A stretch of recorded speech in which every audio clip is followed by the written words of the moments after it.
In today's video, I'm going to teach you how to get a Bitbucket token. This is an essential task if you're planning to integrate your projects with other applications or need to manage your repositories in an automated way. So, let's dive right in and break down the process step by step. First, you'll want to start on your Bitbucket dashboard. This is the central hub where you manage your projects and repositories.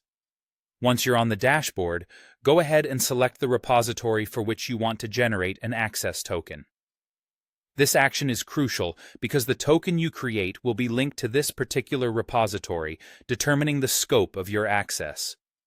Now, let's navigate to the left sidebar. Here, you'll find a host of different options related to managing your repository. You'll want to find and select the Repository Settings option from this sidebar. This is where you can control various settings for your chosen repository. Once you're in the settings, move your attention to the Security section. Within this section, you'll find an option labeled Access Tokens. This is what we're interested in, so go ahead and click on that. You'll now be presented with the option to create a new access token. Go ahead and click on the button that says Create Access Token. This will bring up a form where you'll need to input some details about the token you're about to create. First, you'll need to provide a name for your token. It's a good idea to choose a name that clearly indicates its purpose, as this will help you manage tokens more easily in the future. Next, you'll see an option to set an expiry date for your token.